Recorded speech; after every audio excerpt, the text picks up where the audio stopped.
Ma sœur m'a volé mon fiancé et m'a envoyé une invitation à son mariage. Lors de la cérémonie, elle a annoncé, c'est elle qui l'a choisi en premier.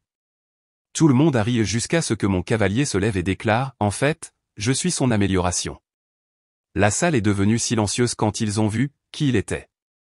Je n'aurais jamais cru remercier ma sœur de m'avoir volé mon fiancé, mais la vie a des façons étranges de s'arranger. Quand cette invitation de mariage est arrivée, avec leurs 2 noms gravés en or, j'ai voulu la brûler. Au lieu de cela, j'ai répondu oui et j'ai trouvé le partenaire idéal pour la réception. Quand ma sœur a attrapé le microphone et a annoncé qu'il s'était contenté d'elle en premier, je ne m'attendais pas à ce qui s'est passé ensuite. Mon cavalier s'est levé, coupe de champagne à la main, et a tout changé. Avant de vous raconter comment ce désastre s'est transformé en la meilleure chose qui me soit jamais arrivée, dites-moi dans les commentaires d'où vous regardez. Si vous avez déjà fait face à une trahison familiale ou trouvé l'amour après un chagrin, cette histoire est pour vous. Appuyez sur le bouton j'aime et abonnez-vous, car croyez-moi, la vengeance dans cette histoire est plus douce que le gâteau de mariage. Mon nom est Chloé Dubois, et il y a 6 mois, j'avais ce que n'importe qui appellerait une vie parfaite. À 29 ans, j'étais une cadre marketing senior dans l'une des meilleures entreprises de Paris, vivant dans un magnifique appartement en centre-ville avec mon fiancé depuis 1 an, Antoine Leroy. Nous étions ensemble depuis 5 ans avant qu'il ne me demande en mariage, et je me souviens encore de chaque détail de ce jour. C'était au coucher du soleil, au bord de la Seine. Antoine avait organisé un pique-nique privé sur la plage, avec des guirlandes lumineuses tendues entre des poteaux portables plantés dans le sable. Il avait préparé tous mes plats préférés et apporté une bouteille du champagne que nous avions partagé lors de notre premier rendez-vous. Quand il s'est agenouillé, les derniers rayons du soleil ont capté l'éclat de la bague en diamant, envoyant des prismes dansant sur son visage nerveux. « Chloé » avait-il dit, la voix légèrement tremblante, tu rends les moments ordinaires extraordinaires.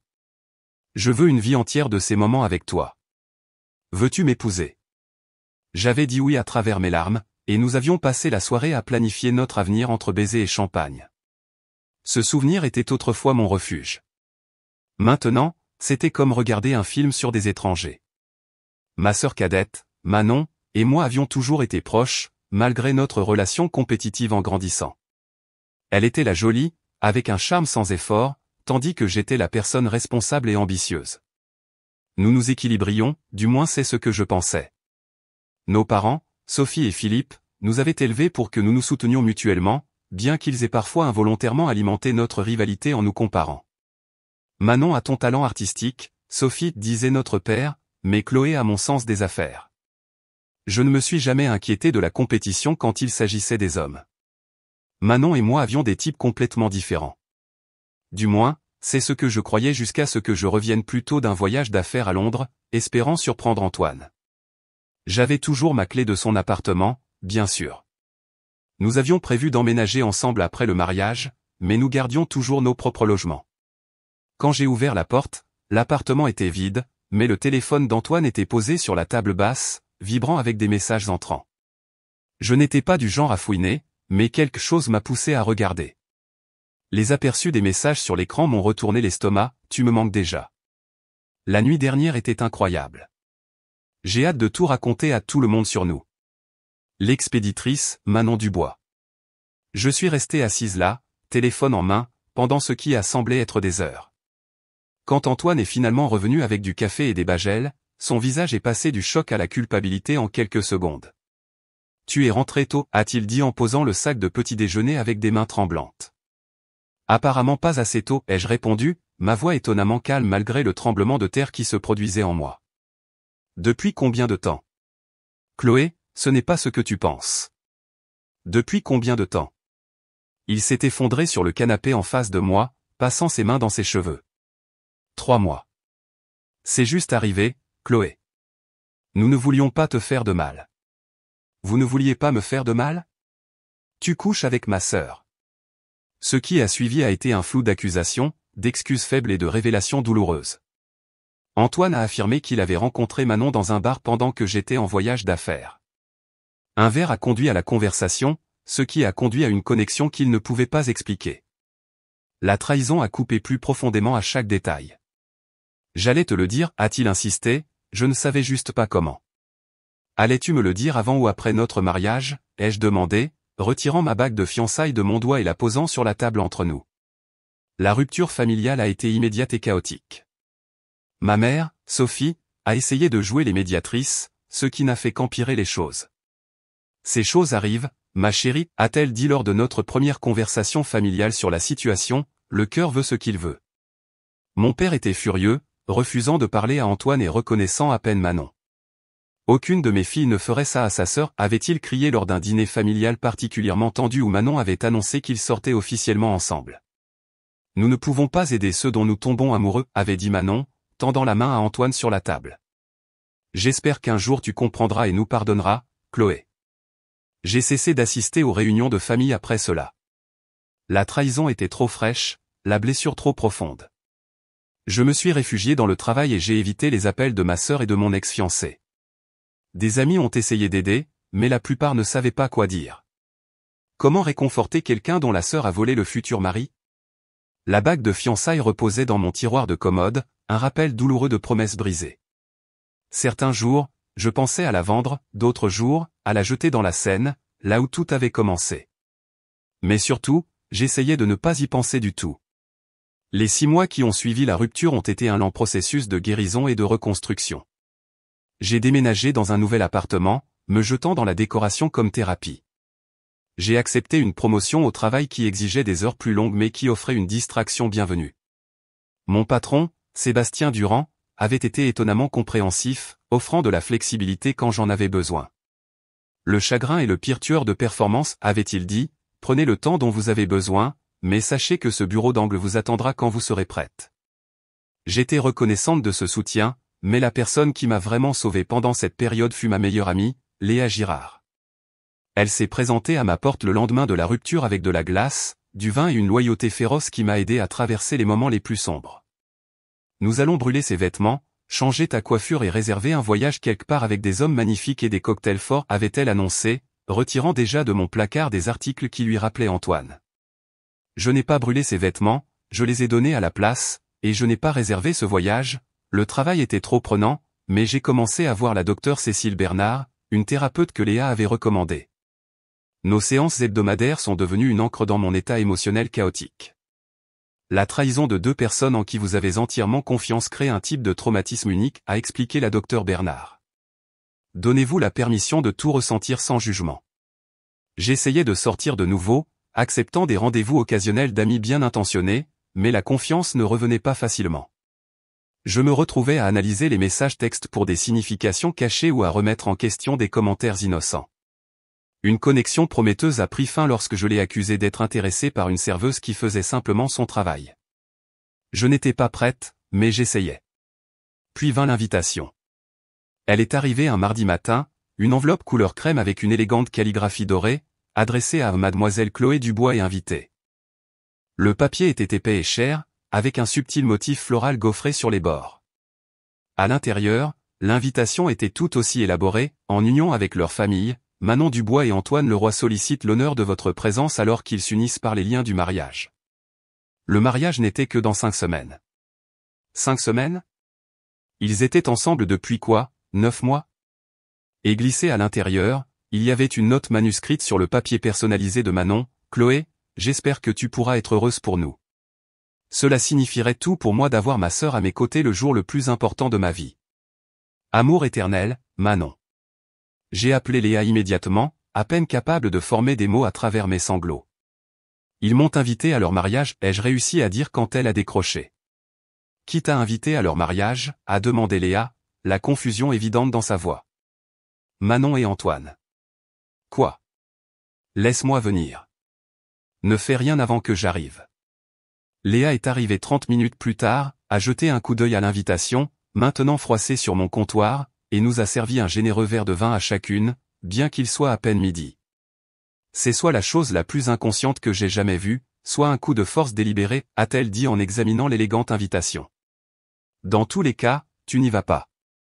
Mais au fil de la journée et dans les semaines qui ont suivi, la pression a monté. Ma mère appelait tous les jours, sa voix de plus en plus désespérée.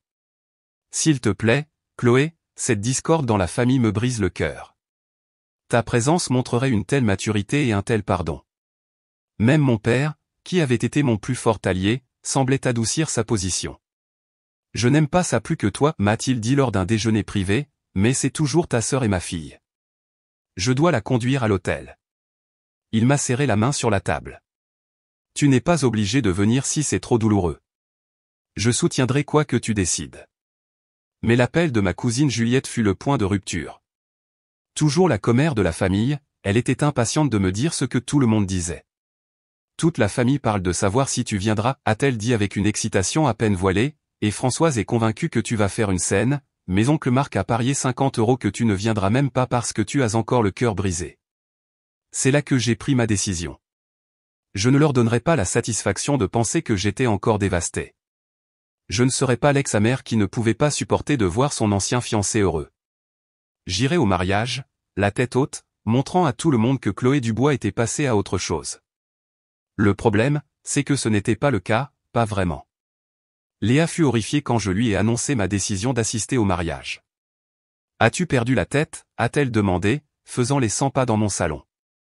C'est du masochisme, pas de la maturité. Je dois le faire, ai-je insisté. Je dois leur montrer à tous que je vais bien. Léa a cessé de faire les 100 pas et m'a fixé du regard. Alors nous devons nous assurer que tu vas mieux que bien. Tu dois être absolument spectaculaire. Ce qui a suivi, Léa l'a appelé Opération Métamorphose éclatante. Elle a créé un plan détaillé pour les semaines précédant le mariage, avec un calendrier et un suivi des progrès. Si tu es déterminé à entrer dans la fosse au lion, tu vas le faire en ressemblant à une déesse et accompagné de l'homme le plus sexy que nous puissions trouver, a-t-elle déclaré. Le premier point à l'ordre du jour était l'achat de la robe parfaite. Nous avons parcouru toutes les boutiques du Faubourg Saint-Honoré à Paris à la recherche de quelque chose qui trouverait l'équilibre délicat entre l'élégance et la sensualité. Nous l'avons finalement trouvée dans une petite boutique de créateurs, une robe de soie cramoisie avec une fente latérale subtile et un dos nu. Elle était sophistiquée mais incontestablement accrocheuse. Le rouge est parfait, a dit Léa tandis que je tournoyais devant le miroir.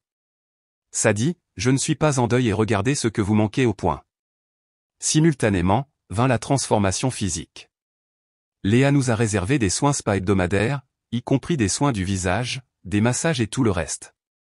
J'ai commencé à me lever à 5 heures du matin pour des séances avec un entraîneur personnel que Léa connaissait.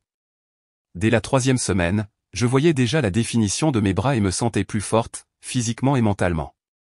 Un voyage dans un salon exclusif a abouti à de subtiles mèches et une nouvelle coupe qui encadrait parfaitement mon visage. Le styliste, Antoine, s'est penché sur mes cheveux auparavant négligés. Les ruptures sont terribles pour les follicules, ma chérie, a-t-il dit en opérant sa magie, mais les hommes vont et viennent, les beaux cheveux sont éternels. En observant ma transformation extérieure dans le miroir chaque jour, je ne pouvais m'empêcher de questionner le processus. Étais-je vraiment en train de guérir ou juste de créer un masque élaboré pour cacher ma douleur? La vengeance par l'apparence physique était-elle la réponse, ou est-ce que je me laissais prendre au jeu des valeurs superficielles? La docteure Bernard m'a aidé à traiter ces sentiments lors de nos séances. Il n'y a rien de mal à vouloir être à son meilleur, m'a-t-elle assuré. Le problème serait si vous pensiez que votre valeur était déterminée par sa réaction à votre apparence. Cet événement est déclencheur pour vous, avoir une sorte d'armure est raisonnable. La dernière pièce du plan était de trouver le cavalier parfait. Léa a suggéré tout le monde, du colocataire de son cousin à un mannequin avec lequel elle avait travaillé sur une campagne de marketing. Je les ai tous refusés.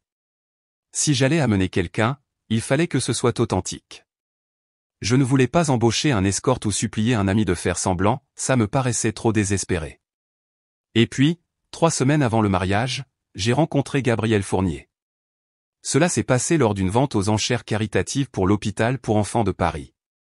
Mon entreprise avait acheté une table et, en tant que cadre marketing, je devais y assister. Je faisais la conversation avec un client quand je l'ai littéralement bousculé, renversant du champagne sur le devant de son costume visiblement cher. Je suis tellement désolé, me suis-je exclamé, mortifié, attrapant des serviettes de cocktail pour éponger la tâche. Ne vous inquiétez pas, a-t-il dit avec un rire. Ce costume avait besoin de se détendre de toute façon, il a été rigide toute la soirée. Gabriel Fournier était grand, avec des cheveux foncés et le genre de sourire qui atteignait ses yeux. Il s'est présenté comme un architecte qui était récemment revenu à Paris après plusieurs années de travail à l'étranger. J'ai été absent si longtemps que je me sens comme un touriste dans ma propre ville, a-t-il admis alors que nous continuions à parler longtemps après que l'incident du champagne ait été oublié. Il y avait quelque chose d'immédiatement confortable dans notre conversation, pas de silence gênant ni de sujet forcé. Nous avons découvert des connexions mutuelles, il connaissait le frère de ma colocataire d'université et partageait nos endroits préférés dans la ville. Nous aimions tous les deux la même librairie obscure du quartier latin. Lorsque l'événement s'est terminé, Gabriel m'a demandé mon numéro. J'aimerais continuer cette conversation autour d'un café un de ces jours. Le café s'est transformé en dîner le soir suivant, qui s'est transformé en un samedi passé à explorer une exposition d'architecture au musée d'Orsay. À notre troisième rendez-vous, je me sentais de nouveau sourire sincèrement, pas la version forcée que j'avais affichée pendant des mois.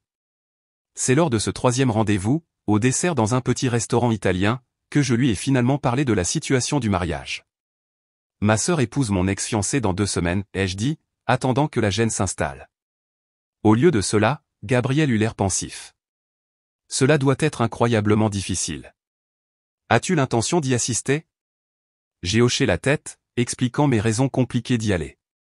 Quand j'ai eu fini, Gabriel a tendu la main sur la table et a pris la mienne. J'ai une proposition, a-t-il dit. Emmène-moi comme ton cavalier. Je l'ai regardé fixement. Nous nous connaissons à peine. Pourquoi voudrais-tu te soumettre à mon drame familial? Premièrement, j'apprécie vraiment de te connaître, alors cela me donne une excuse pour un autre rendez-vous. Deuxièmement, je suis excellent pour charmer les parents et rendre les ex jaloux. C'est une compétence que j'ai rarement l'occasion d'utiliser ces jours-ci. Sa confiance en jouer m'a fait rire, et avant que je ne m'en rende compte, nous planifions notre stratégie autour d'un tiramisu et d'un espresso. Gabriel a suggéré de coordonner nos tenues ou les couples qui coordonnent leurs couleurs ont l'air établis et de répéter des détails de base sur nos vies respectives. Ton livre préféré est Orgueil et Préjugés, le mien est Gatsby le Magnifique. Alors que notre complot devenait plus élaboré, j'ai ressenti un pincement de culpabilité. Étais-je en train d'utiliser Gabriel, malgré notre connexion authentique? Je l'amenais à ce mariage à des fins stratégiques. Lorsque j'ai avoué cette préoccupation, la réponse de Gabriel m'a surprise. Chloé, j'y vais les yeux ouverts. Oui, il y a un élément de performance, mais cela ne signifie pas que ce qui se développe entre nous n'est pas réel. Parfois, les meilleures relations commencent dans des circonstances étranges. À l'approche du mariage, je me suis retrouvé à attendre avec impatience mon temps avec Gabriel plus que je ne craignais la cérémonie elle-même. Quelque chose d'authentique se formait sous notre alliance stratégique, quelque chose qui me faisait me demander si la trahison de Manon et Antoine ne pourrait pas accidentellement conduire à quelque chose de merveilleux. Le week-end du mariage arriva avec une rapidité douloureuse. Manon et Antoine avaient prévu 3 jours d'événements dans un domaine de luxe en Île-de-France, boisson de bienvenue le vendredi, dîner de répétition le samedi et petit déjeuner familial le dimanche matin avant la cérémonie de l'après-midi. Tu n'es pas obligé d'assister à tout, me rappelait alors de notre dernier discours d'encouragement. L'événement principal est déjà assez de torture. Mais Gabriel et moi avons décidé de nous y mettre à fond. Si nous faisons ça, engageons-nous pleinement, a-t-il dit. De plus, plus nous paraîtrons à l'aise ensemble avant, plus notre relation semblera convaincante au mariage. Le vendredi soir, les boissons de bienvenue avaient lieu au bar sur le toit du complexe. Gabriel et moi sommes arrivés avec un peu de retard, ce qui m'a donné le temps de prendre de profondes respirations dans l'ascenseur et de me souvenir des conseils de la docteure Bernard. Concentrez-vous sur votre respiration lorsque l'anxiété monte, 5 comptes à l'inspiration, 7 à l'expiration. Au moment où nous sommes entrés sur le toit, je les ai aperçus, Manon dans une robe de cocktail blanche, riant à quelque chose qu'Antoine disait à un groupe d'invités. Ils ressemblaient au couple parfait de loin. Ce n'est que lorsque Gabriel m'a serré la main que j'ai réalisé que je lui enfonçais mes ongles dans la paume. Tu gères, a-t-il chuchoté. Allons prendre un verre d'abord. Nous avons fait la moitié du chemin vers le bar avant que ma mère ne nous repère et ne se précipite, les bras ouverts. Chloé, tu es venue, s'est exclamée Sophie en m'embrassant avec un enthousiasme inhabituel. Elle s'est reculée pour examiner Gabriel avec une curiosité non dissimulée. Et qui est-ce? Maman, voici Gabriel Fournier. Gabriel, ma mère, Sophie Dubois.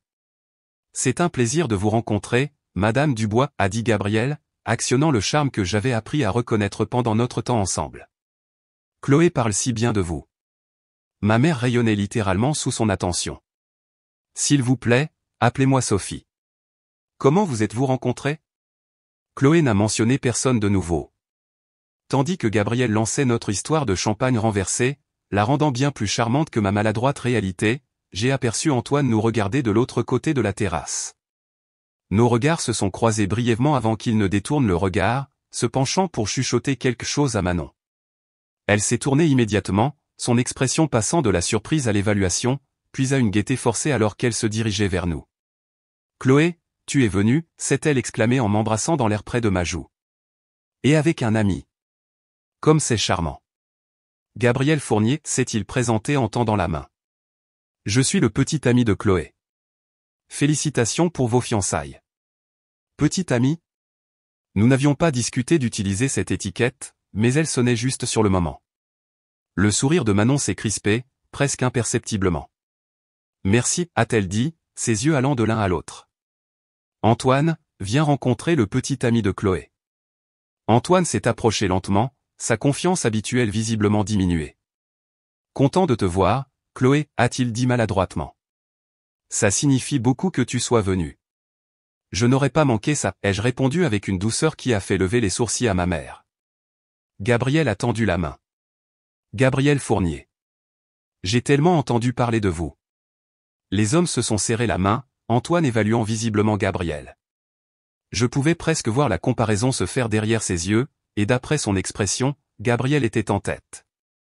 Le reste de la soirée fut une danse délicate de conversation polie et de positionnement stratégique. Gabriel a charmé tout le monde, de ma grand-tante Odette aux parents d'Antoine. J'ai surpris Antoine nous regarder plusieurs fois, en particulier quand Gabriel me faisait rire ou posait sa main nonchalamment sur le bas de mon dos. Au moment où nous sommes retournés dans nos chambres d'hôtel séparées, nous n'en étions pas encore là malgré l'étiquette de petit ami, j'étais émotionnellement épuisée mais étonnamment triomphante. Ça s'est mieux passé que prévu, ai-je dit à Gabriel alors qu'il me raccompagnait à ma porte. Tu as été incroyable, a-t-il dit, mais demain sera plus intense. Le dîner de répétition est plus petit, plus intime. Il avait raison. Le dîner de répétition du samedi a réuni le cœur du cortège de mariage dans la salle à manger privée du complexe.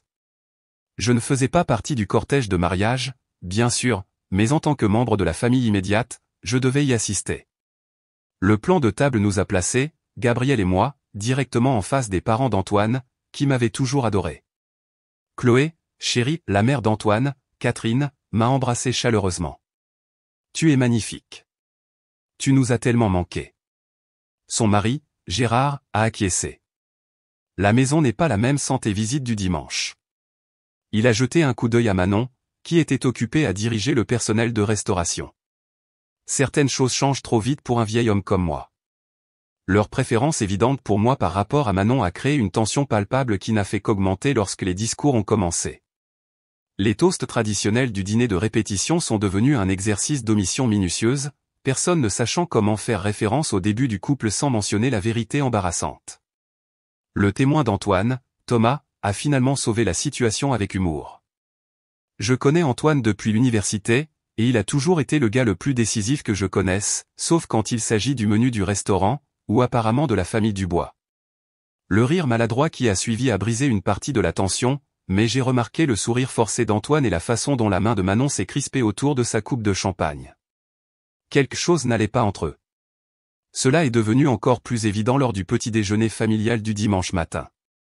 Gabriel et moi partagions une table avec mon père lorsque les parents d'Antoine nous ont rejoints, choisissant ostensiblement notre table plutôt que celle où Manon était assise avec ses demoiselles d'honneur.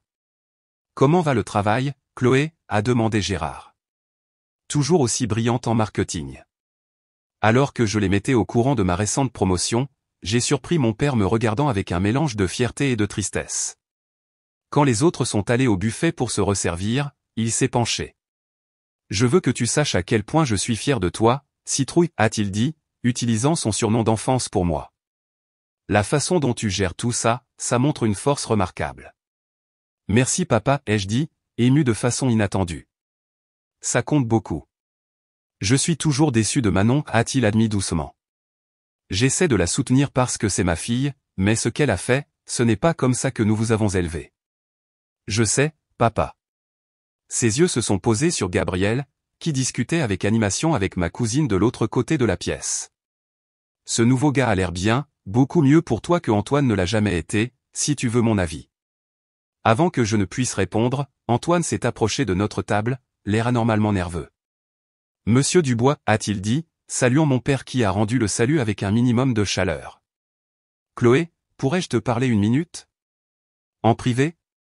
Mon père s'est tendu, mais j'ai posé une main rassurante sur son bras. C'est bon, papa. J'ai suivi Antoine jusqu'à un coin tranquille de la terrasse, maintenant une distance prudente entre nous. Qu'y a-t-il, Antoine? Il a passé une main dans ses cheveux, un geste nerveux familier. Je voulais juste m'assurer que tu étais d'accord avec tout ça. Je veux dire? Je vais bien, ai-je dit, plus froidement que je ne le voulais. Gabriel et moi passons un très bon week-end. Oui, il a l'air super. Le ton d'Antoine suggérait le contraire. Depuis combien de temps êtes-vous ensemble? Est-ce que ça compte? Non, je suppose que non. Il a regardé Manon, qui nous observait attentivement de l'autre côté de la pièce. Je veux juste que tu sois heureuse, Chloé. Tu le mérites. Quelque chose dans sa voix m'a fait vraiment le regarder pour la première fois. L'homme que j'avais prévu d'épouser semblait épuisé, avec des cernes sous les yeux et une tension dans les épaules que je reconnaissais de nos périodes les plus stressantes ensemble. Es-tu heureux, Antoine? Je me suis surprise à poser la question. La question l'a clairement pris au dépourvu. Bien sûr, a-t-il dit trop rapidement. Pourquoi ne le serais-je pas? C'est le jour de mon mariage. Avant que je ne puisse répondre, Manon est apparue à ses côtés, lui glissant le bras avec une poigne trop ferme. De quoi parlez-vous si sérieusement, a-t-elle demandé avec une légèreté forcée. Juste à rattraper le temps perdu, a dit Antoine. Je devrais me préparer. Grande journée. Tandis qu'il s'éloignait, Manon s'est attardée, son sourire s'effaçant une fois qu'il était hors de portée. Il est à moi maintenant, a-t-elle dit doucement. Quoi que tu lui aies dit ne changera rien. J'ai été surprise par l'hostilité dans sa voix. Je ne le veux pas, Manon. Bien sûr que non, a-t-elle ricané, regardant Gabriel de l'autre côté de la pièce. Ton nouveau petit ami est une sacrée amélioration. Le timing est pratique. Ce n'est pas une compétition, ai-je dit, bien que nous sachions toutes les deux que dans l'esprit de Manon, tout avait toujours été exactement cela. Elle a ri sans humour. Ça a toujours été une compétition, Chloé. Tu ne l'as juste jamais remarqué parce que tu gagnais toujours. Eh bien, plus maintenant. Alors qu'elle s'éloignait, j'ai ressenti une vague de tristesse remplacer la colère que j'avais nourrie pendant des mois. Qu'est-ce qui nous était arrivé? Nous construisions des cabanes en couverture ensemble et nous nous défendions mutuellement contre les intimidateurs du terrain de jeu. Maintenant, nous échangions des hostilités voilées à son mariage avec mon ex-fiancé. Cette nuit-là, incapable de dormir, j'ai envoyé un message à Gabriel, je ne suis pas sûr de pouvoir y aller demain. Il a répondu immédiatement, tu veux parler? Je suis toujours éveillé. 20 minutes plus tard, nous étions assis dans le bar vide de l'hôtel, buvant des derniers verres et mes doutes. Je pensais que ce serait satisfaisant, ai-je avoué. Me montrer, magnifique, avec toi à mon bras, les rendre jaloux, mais ça me rend juste triste. Gabriel a réfléchi, faisant tournoyer le whisky dans son verre. Puis-je te dire quelque chose? Quelque chose que je n'ai jamais partagé avant. J'ai hoché la tête, curieuse de son ton sérieux. Il y a 3 ans, j'étais aussi fiancé, a-t-il dit. Elle s'appelait Élise. 2 mois avant notre mariage, j'ai découvert qu'elle voyait son collègue depuis presque 1 an. Gabriel, je suis tellement désolé. Il a haussé les épaules, mais je pouvais voir la vieille douleur dans ses yeux. J'ai décliné l'invitation au mariage. Nous avons ri tous les deux, brisant la tension. Le fait est, a-t-il continué, je comprends la trahison, et je comprends l'envie de leur montrer que tu vas mieux. Mais à un moment donné, tu dois décider si tu es là pour eux ou pour toi-même. Qu'est-ce que tu veux dire? Assistez-vous à ce mariage pour leur prouver quelque chose, ou pour vous prouver quelque chose à vous-même? J'ai réfléchi à sa question attentivement. Peut-être les deux. Au début, il s'agissait de leur montrer que je n'étais pas détruite, mais maintenant je pense que je dois être là pour moi, pour clore ce chapitre correctement. Gabriel a tendu la main sur la table et a pris la mienne. Alors c'est pourquoi nous irons.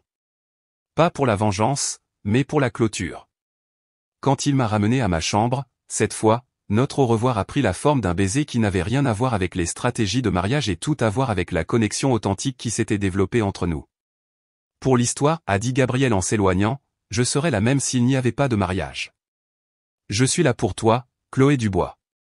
En m'endormant cette nuit-là, j'ai réalisé que ma motivation avait changé. demain ne serait pas question de me venger de Manon et Antoine, mais de dire au revoir à ce qui avait été et d'embrasser ce qui allait suivre. Le matin du mariage, le temps était parfait, comme si l'univers bénissait l'union que j'avais passé des mois à renier. Léa est arrivée tôt dans ma chambre d'hôtel, armée de maquillage et de soutien moral. Dernière chance de te retirer, a-t-elle dit en étalant ses produits cosmétiques professionnels sur le comptoir de la salle de bain. Nous pourrions être dans un avion pour n'importe où d'ici midi. Je reste, ai-je dit avec plus de confiance que je n'en avais ressenti tout le week-end, mais merci pour l'option d'évasion. Léa a étudié mon visage. Quelque chose est différent.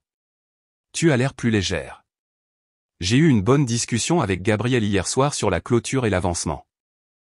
A-t-elle dit, un sourire agaçant sur les lèvres alors qu'elle commençait à me maquiller. Juste une bonne discussion? Eh bien, peut-être une bonne discussion et un bon baiser, ai-je admis, sentant une rougeur monter à mes joues. Je le savais, a crié Léa. J'ai pu le dire dès le moment où je l'ai rencontré lors de l'essayage de la robe que c'était plus qu'un rendez-vous de vengeance.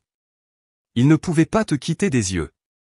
Pendant que Léa opérait sa magie, transformant mon apparence avec un contouring expert et des reflets subtils, je me suis retrouvé vraiment excité à l'idée de la journée à venir, non pas à cause du mariage, mais à cause de qui serait à mes côtés. Lorsque Gabriel a frappé à ma porte 2 heures plus tard, sa réaction a rendu toute la préparation utile. Il a fait un pas en arrière, ses yeux s'écarquillant alors qu'il prenait toute la mesure de la robe rouge, du maquillage professionnel et du chignon élégant que Léa avait créé. « Tu es absolument magnifique », a-t-il dit, sa voix étouffée d'une admiration sincère. Lui-même avait l'air plutôt impressionnant dans un costume anthracite parfaitement taillé, avec une pochette rouge assortie exactement à ma robe.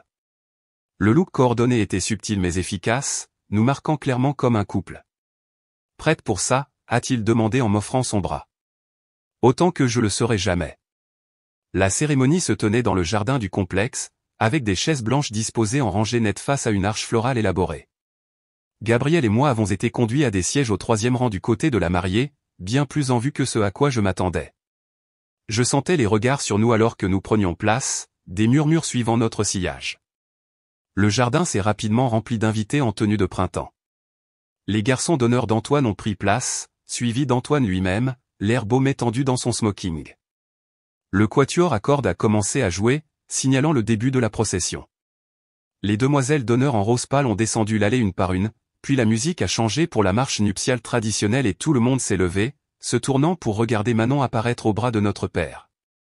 Je devais admettre qu'elle était magnifique dans sa robe de dentelle ajustée, ses cheveux blonds relevés dans un style élaboré, ornés de minuscules fleurs. L'expression de notre père était un mélange complexe de fierté et de quelque chose d'autre que je ne pouvais pas tout à fait nommer alors qu'il la conduisait lentement vers Antoine. La cérémonie elle-même fut brève mais traditionnelle. J'ai remarqué Antoine trébucher légèrement sur ses vœux tandis que Manon prononçait les siens avec une perfection travaillée, sa voix portant clairement à travers le jardin. Lorsque le ministre a demandé si quelqu'un s'opposait à l'union, j'ai senti la main de Gabriel se serrer sur la mienne, et plusieurs invités ont jeté un regard nerveux dans ma direction.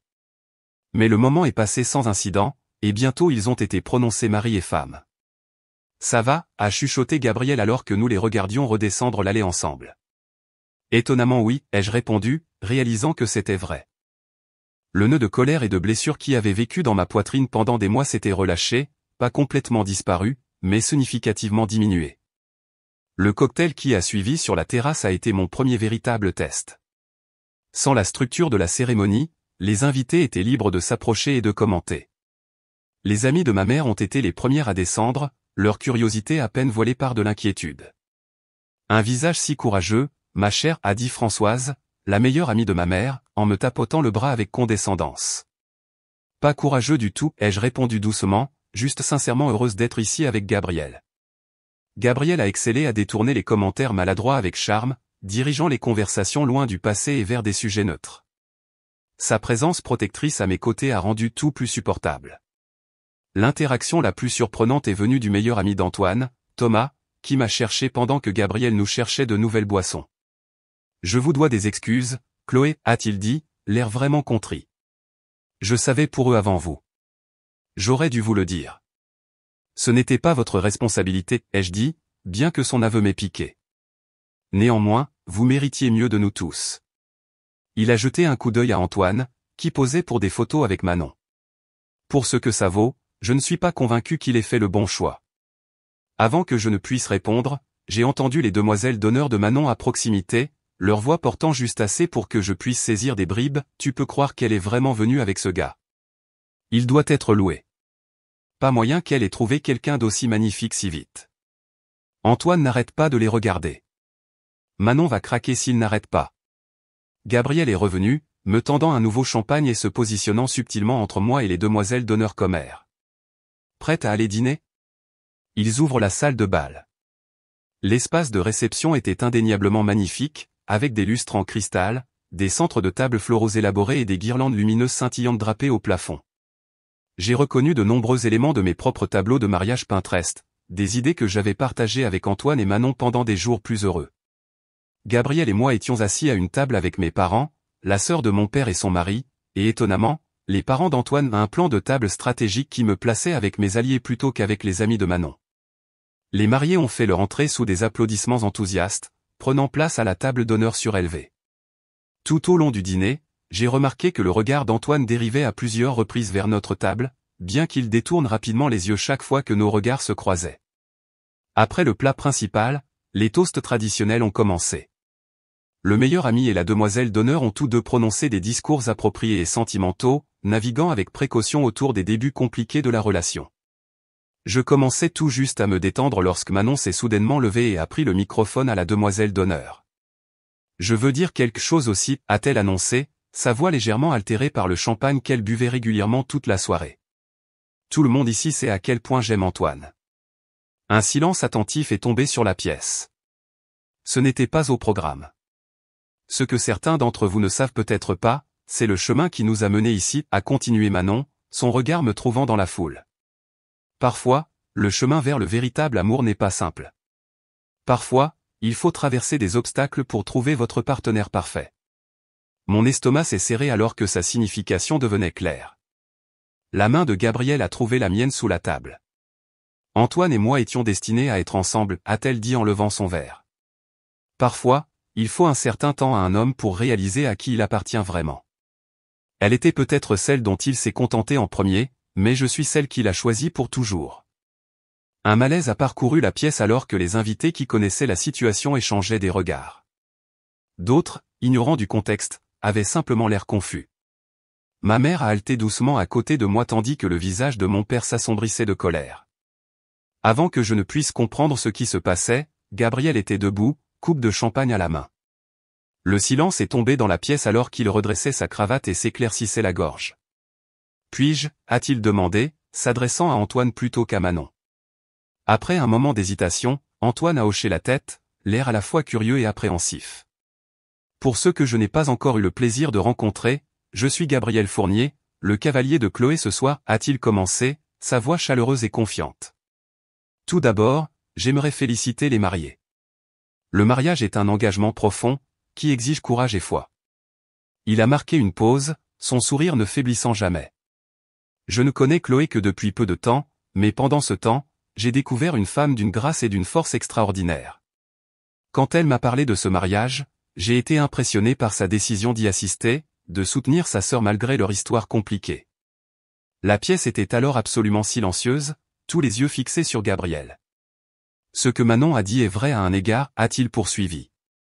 Parfois, nous ne reconnaissons pas ce qui a vraiment de la valeur avant qu'il ne soit parti. Mais je dois être en désaccord avec sa conclusion. Il s'est tourné pour me regarder, son expression s'adoucissant. De là où je me tiens, je ne suis pas le prix de consolation de Chloé. Je suis son amélioration. Quelqu'un à l'arrière de la pièce a sifflé, brisant légèrement la tension. Gabriel n'avait pas fini. Pour ceux qui ne me connaissent pas, je suis récemment rentré à Paris après avoir conçu la Tour Serre-Chevalier à Londres et le musée Zanco à Tokyo. Mon travail a été présenté dans Architecture et Design le mois dernier, auquel, me dit-on, certains d'entre vous sont abonnés. La reconnaissance a éclairé de nombreux visages. Gabriel Fournier n'était pas n'importe quel architecte, il était l'une des étoiles montantes de l'architecture internationale, quelque chose que je n'avais pas pleinement apprécié avant ce moment. Mais plus important encore, a-t-il continué, je suis l'homme assez chanceux pour tomber amoureux de Chloé Dubois. Alors levons nos verres au nouveau départ et à la reconnaissance de la vraie valeur quand nous la voyons. La pièce a éclaté en applaudissements lorsque Gabriel s'est rassis, de nombreux invités me regardant maintenant avec un nouvel intérêt et respect. Antoine a semblé stupéfait, tandis que le visage de Manon était rouge de colère. C'était trop, m'a chuchoté Gabriel alors que le groupe commençait à jouer, détournant l'attention de notre table.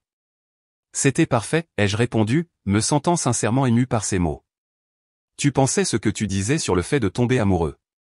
Ses yeux ont rencontré les miens, sérieux malgré son sourire. Chaque mot. La réception a continué avec une première danse et la coupe du gâteau, mais l'atmosphère avait visiblement changé après le discours de Gabriel. Les invités continuaient de s'approcher de notre table, beaucoup se souvenant soudainement qu'ils avaient vu le travail de Gabriel ou lu l'article d'architecture et design. Plusieurs associés d'Antoine semblaient particulièrement désireux d'échanger des cartes avec lui. Tu es une sacrée célébrité, ai-je taquiné alors qu'un autre admirateur s'éloignait. À peine, a répondu Gabriel avec un sourire modeste. Mais l'architecture est un petit monde, et Paris est l'endroit où j'ai commencé. Les gens se souviennent. Ce dont ils se souvenaient aussi, apparemment, c'était l'histoire de la façon dont Antoine m'avait quitté pour Manon. Avec le discours de Gabriel soulignant ma grâce à être présente, le récit était en train de changer. J'ai entendu des versions révisées de l'histoire circuler, avec une sympathie croissante envers moi et des sourcils levés envers les jeunes mariés. Antoine a semblé remarquer le changement aussi, sa confiance précédente s'était évaporée, remplacée par un comportement distrait qui le faisait vérifier son téléphone et scanner la pièce plutôt que de se concentrer sur sa mariée.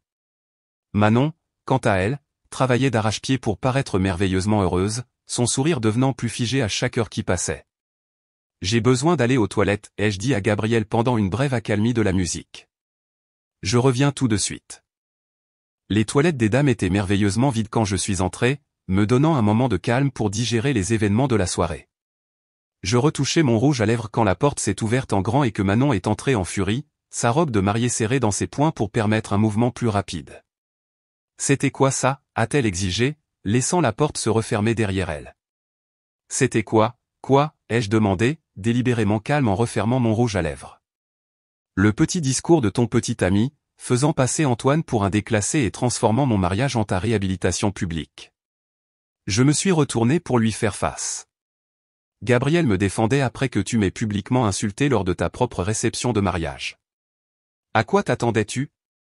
Je m'attendais à ce que tu restes assise et que tu le supportes, comme tu le fais toujours, a-t-elle claqué, sa composition se brisant. Tu dois toujours être la parfaite, n'est-ce pas? Chloé la parfaite, que tout le monde aime, qui ne fait jamais d'erreur, qui me fait passer pour mauvaise juste en existant. La douleur brute dans sa voix m'a prise au dépourvu. Est-ce vraiment comme ça que tu me vois? Comment pourrais-je ne pas le faire? La favorite de papa, la fierté de maman, l'étudiante avec de bonnes notes, la carrière réussie. Tout te vient toujours si facilement. Facilement, ai-je répété, incrédule. Manon, rien dans ma vie ne m'est venu facilement. Je travaille incroyablement dur pour tout ce que j'ai. Et au cas où tu aurais oublié, mon fiancé m'a quitté pour ma sœur il y a 6 mois. Ce n'était pas exactement un moment fort. Tu l'as eu pendant 5 ans, a-t-elle rétorqué. Sais-tu ce que c'est que de grandir en tant que petite sœur de Chloé Dubois? Toujours dans ton ombre, toujours l'arrière-pensée, oh, tu es la sœur de Chloé? Elle est si accomplie. Je l'ai regardée, voyant vraiment la profondeur de son ressentiment pour la première fois. Était-ce toujours là, bouillonnant sous notre relation? Alors tu as pris Antoine pour te venger de moi, ai-je demandé doucement. S'agissait-il même de lui? La colère de Manon a semblé se dégonfler légèrement. Ce n'était pas comme ça, pas au début. Il parlait de toi tout le temps. Savais-tu ça? Chloé est si organisée, Chloé est si motivée. J'en avais marre d'entendre ça. Puis, une nuit, il m'a vraiment écouté à la place. M'a vraiment vu. Elle a baissé les yeux sur sa robe élaborée, ses doigts tordant la dentelle délicate. Je suis tombée amoureuse de lui, mais oui, une partie de moi était ravie d'avoir enfin quelque chose que tu voulais, d'être choisie à ta place pour une fois. L'honnêteté de son aveu flottait dans l'air entre nous, douloureux mais étrangement soulageant. Il ne s'agissait pas d'Antoine, pas vraiment. Il s'agissait d'années d'inégalité perçues, d'une compétition que je n'avais même pas su que nous avions. Je ne t'ai jamais vu comme moins que moi, Manon, ai-je dit finalement. Différente, oui, mais jamais moins. Ça n'a pas d'importance comment tu me voyais. Ce qui compte, c'est ce que je ressentais. Ses yeux se sont remplis de larmes, le mascara menaçant de couler. Et maintenant j'ai tout gâché. Le jour de mon propre mariage, et je pleure dans la salle de bain parce que je suis toujours jalouse de ma sœur et de son nouveau petit ami parfait. Contre mon meilleur jugement, je me suis retrouvée à prendre un mouchoir et à le lui tendre. Ton maquillage va couler. Elle l'a pris avec un rire larmoyant. Tu prends toujours soin de moi, même maintenant. Vieilles habitudes, ai-je dit avec un petit haussement d'épaule. Nous sommes restés là en silence un instant, des années de sororité et de rivalité suspendues entre nous. Ce n'était pas le pardon, pas encore, mais c'était quelque chose comme de la compréhension. Je devrais y retourner, a dit Manon finalement. Ils vont me chercher. Manon, ai-je appelé alors qu'elle atteignait la porte. J'espère que toi et Antoine serez heureux. Je le pense. Elle a marqué une pause, le dos tourné vers moi. Ton architecte t'aime vraiment, tu sais. Je peux le voir à la façon dont il te regarde. Elle a jeté un coup d'œil par-dessus son épaule. Antoine ne m'a jamais regardé de cette façon. Avec cette dernière remarque, à parts égales concessions épiques, elle était partie, me laissant seule avec des pensées que je ne m'étais pas permise de considérer jusqu'à présent. Antoine m'avait-il jamais regardé de cette façon? Et plus important encore, voulais-je que Gabriel continue de me regarder de cette façon? Quand je suis retourné à la réception, Gabriel était en pleine conversation avec mon père, les deux hommes riant facilement. La vue a réchauffé quelque chose en moi, un sentiment d'être à ma place que je n'avais pas prévu. Tout va bien, a demandé Gabriel alors que je me glissais de nouveau sur ma chaise à côté de lui. En fait, oui, ai-je dit, réalisant que c'était vrai. Je crois que Manon et moi venons d'avoir notre première conversation honnête depuis des années. Avant que je ne puisse donner plus de détails, Antoine est apparu à notre table, son expression incertaine. Chloé, pourrais-je te dire un mot? Gabriel a levé un sourcil interrogateur, mais j'ai hoché la tête de manière rassurante. C'est bon. Je reviens tout de suite. Antoine m'a conduit dans un coin tranquille de la terrasse, la musique de la réception un lointain fond sonore au silence maladroit entre nous. Ton petit ami a l'air d'un chic type, a-t-il dit finalement. Il l'est. Et, tu mérites ça. Antoine s'est agité inconfortablement. Écoute, Chloé, je sais que je t'ai fait beaucoup de mal. Ce que Manon a dit là-bas, ce n'est pas comme ça que je vois les choses. Tu n'as jamais été quelqu'un dont je me suis contenté. Alors pourquoi m'as-tu quitté? La question m'avait brûlé pendant des mois et soudain, j'avais besoin de savoir. Il a regardé les jardins sombres, rassemblant ses pensées. Avec toi, tout était planifié, structuré. Tout notre avenir était tracé. Avec Manon, c'était excitant, imprévisible. Je pensais que c'est ce que je voulais. Et maintenant? Son hésitation m'a dit tout ce que j'avais besoin de savoir. J'ai fait des vœux aujourd'hui. Je les honorerai. J'ai ressenti une vague de pitié surprenante pour lui. J'espère que tu trouveras le bonheur, Antoine. Vraiment. Toi aussi, Chloé. Il a commencé à tendre la main vers la mienne, puis a réfléchi. Pour ce que ça vaut, je suis désolé pour tout. Alors qu'il s'éloignait, j'ai réalisé que je ne ressentais rien d'autre que du soulagement. Pas d'amour persistant, pas de désir de réconciliation, pas même beaucoup de colère. Juste une certitude claire et nette que ce chapitre de ma vie se refermait enfin. Gabriel et moi avons quitté la réception peu après, refusant de rester pour le lancer du bouquet et la grande sortie. Alors que nous nous éloignions de la salle de bal, sa main chaude dans la mienne, la musique du mariage s'est estompée derrière nous. C'était une sacrée sortie que nous avons faite, ai-je dit en attendant que le voiturier apporte sa voiture. Tout le monde en parlera demain. Qu'il parle, a répondu Gabriel, me tirant plus près alors que l'air frais du soir nous enveloppait. Tout ce qui compte, c'est ce que tu penses. Je pense, ai-je dit lentement, le regardant, que ce faux rendez-vous s'est transformé en quelque chose de très réel. Ce n'a jamais été un faux rendez-vous pour moi, a-t-il admis en glissant une mèche de cheveux derrière mon oreille. Dès le moment où tu as renversé du champagne sur mon costume préféré, j'étais conquis. Alors que nous nous éloignions du complexe, fenêtres baissées et l'air chaud du printemps ébouriffant nos cheveux soigneusement coiffés, je me suis retrouvé à rire avec une joie sincère pour la première fois depuis des mois. Le mariage que je craignais était en quelque sorte devenu le début de quelque chose de nouveau et d'inattendu. La trahison de ma sœur m'avait mené ici, à ce moment avec cet homme qui me regardait comme si j'étais quelque chose de précieux. La vie avait finalement des façons étranges de s'arranger. Un mois après le mariage, Gabriel et moi dînions dans son loft du centre de Paris lorsque mon téléphone a vibré avec un SMS de ma mère. Manon et Antoine sont de retour de leur lune de miel, lui ai-je dit en lisant le message. Apparemment, il y a eu du drame. Maman dit qu'ils se sont disputés tout le temps à Bora Bora et sont rentrés plus tôt. Gabriel m'a tendu un verre de vin. Es-tu surprise? Pas vraiment, ai-je admis. Leur relation a commencé par la tromperie. C'est une base fragile. Au cours du mois précédent, j'avais reçu des nouvelles régulières de ma mère sur les prétendus problèmes des jeunes mariés. Selon les ragots familiaux, Manon avait surpris Antoine en train d'envoyer des SMS à son ex-petite amie pendant la réception, ce qui avait conduit à leur première dispute conjugale avant même qu'ils ne partent pour leur lune de miel. Veux-tu en parler? A demandé Gabriel, toujours sensible au fait que les nouvelles familiales pouvaient être déclenchantes. En fait non, ai-je réalisé. Leurs problèmes ne sont plus les miens. Et ils ne l'étaient pas. Dans les semaines qui ont suivi le mariage, j'avais pris la décision consciente de me retirer du drame familial. Je parlais toujours régulièrement à mes parents, mais je déclinais les invitations à des événements où Manon et Antoine seraient présents, expliquant que même si je leur souhaitais le meilleur, j'avais besoin de temps et d'espace. La docteure Bernard avait appelé cela établir des limites saines. Il ne s'agit pas de les punir, avait-elle expliqué lors de notre séance la semaine après le mariage, il s'agit de protéger votre propre bien-être pendant que vous continuez à guérir. Ma relation avec Gabriel s'était rapidement approfondie ce mois-là.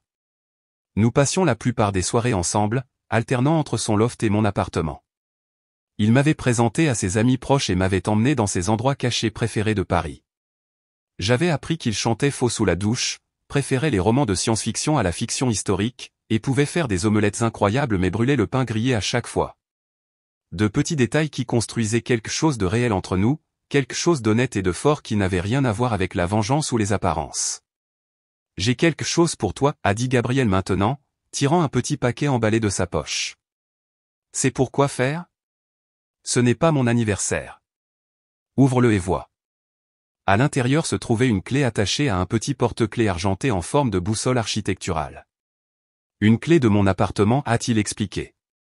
Pas de pression pour l'utiliser, mais je voulais que tu saches que tu es la bienvenue à tout moment. Le geste m'a profondément touché. Contrairement au rythme effréné de ma relation avec Antoine, qui avait été dicté par les attentes sociétales et les délais, Gabriel et moi construisions quelque chose à notre propre rythme, avec intention et soin. 2 mois plus tard, j'ai finalement accepté d'assister à un dîner de famille qui incluait Manon et Antoine. Gabriel a proposé de venir avec moi, mais j'ai décidé d'y aller seul. C'était quelque chose que je devais gérer moi-même. Tu es sûr, a demandé mon père quand je suis arrivé seul chez mes parents. Nous aurions compris si tu l'avais amené. Je suis sûr, ai-je dit en lui serrant la main. Gabriel et moi sommes solides. Il ne s'agit pas de lui. Il s'agit de moi, de pouvoir être dans la même pièce que sans soutien. Ma relation avec mon père s'était renforcée à travers tout cela. Nos déjeuners hebdomadaires étaient devenus un élément fixe de mon calendrier, des moments précieux où nous pouvions parler ouvertement de tout, des affaires à la philosophie en passant par les dynamiques familiales. Je suis fier de toi, Citrouille, a-t-il dit, utilisant le surnom d'enfance qui m'avait autrefois gêné mais qui ressemblait maintenant à une connexion précieuse avec des temps plus simples. Le dîner lui-même fut maladroit mais civil. Manon et Antoine sont arrivés en retard, la tension évidente dans leur langage corporel. Ils essayaient de présenter un front uni, mais la tension se manifestait par de petites choses, phrases interrompues, regards furtifs, distance prudente maintenue entre eux à table. Je me suis surprise à les regarder avec une curiosité détachée plutôt que de la douleur. Quoi qu'il arrive dans leur mariage, c'était leur chemin maintenant, pas le mien.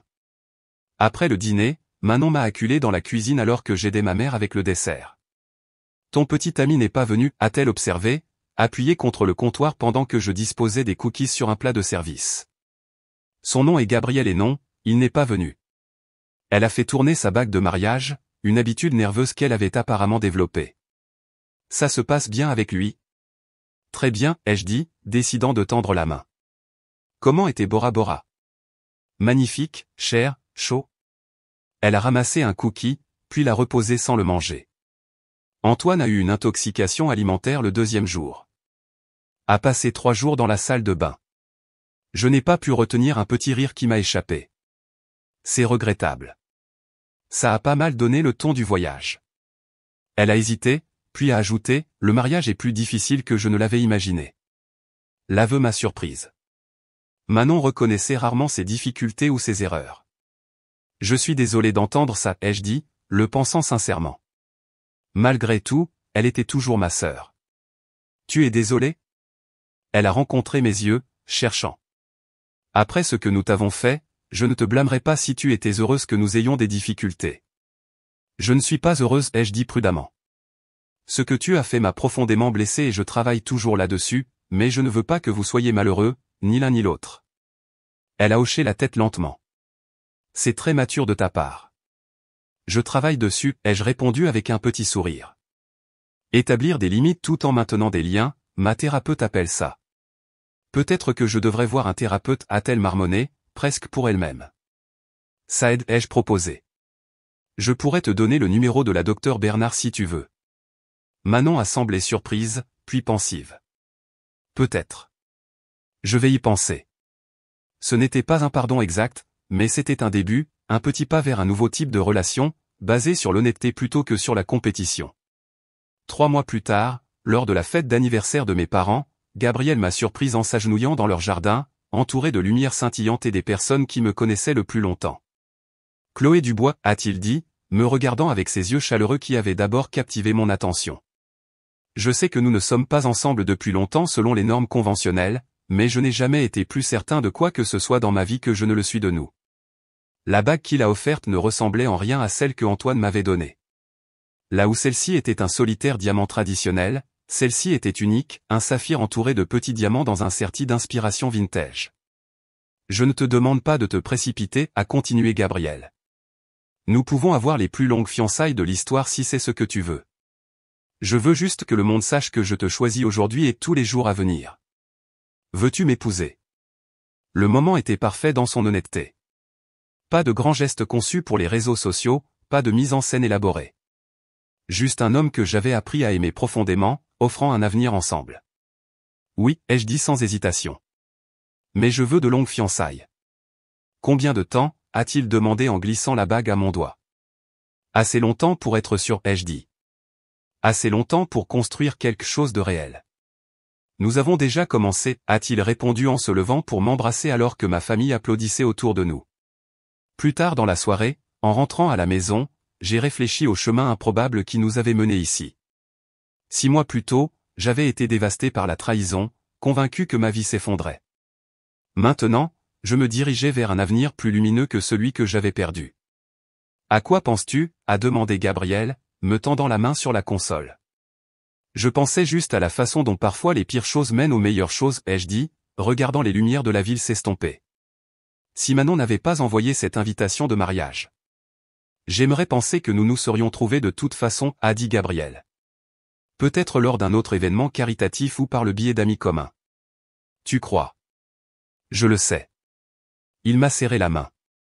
Certaines personnes sont destinées à se trouver, quel que soit le chemin.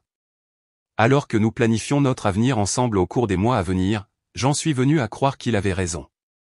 La trahison qui avait autrefois semblé être la fin de mon monde avait en fait été le début de quelque chose d'authentique et de fort. J'avais appris à me valoriser, à établir des limites saines et à ouvrir mon cœur à un amour véritable. Ma sœur m'avait volé mon fiancé et m'avait envoyé une invitation de mariage, pensant que ce serait la victoire finale dans notre compétition de toute une vie. Au lieu de cela, c'était devenu la première page du meilleur chapitre de ma vie, un chapitre écrit non pas par dépit, compétition ou vengeance, mais par la découverte de soi, la croissance et l'amour. Parfois, il s'avère que les invitations les plus inattendues mènent aux plus belles destinations. Alors, si vous avez déjà fait face à la trahison ou au chagrin et vous êtes demandé si le bonheur était encore possible, laissez-moi vous assurer qu'il l'est, parfois même un bonheur plus grand que celui que vous aviez auparavant. Avez-vous déjà vu quelque chose de douloureux se transformer en une bénédiction inattendue? Partagez votre histoire dans les commentaires ci-dessous, et si ce voyage vous a parlé, appuyez sur le bouton j'aime, abonnez-vous pour entendre plus d'histoires et partagez avec quelqu'un qui pourrait avoir besoin de ce message aujourd'hui. Rappelez-vous que parfois ce qui ressemble à une fin n'est en fait que le début de quelque chose de mieux. Merci de m'avoir accompagné dans ce voyage, et je vous souhaite à tous le courage de transformer vos propres chapitres douloureux en de magnifiques nouveaux départs.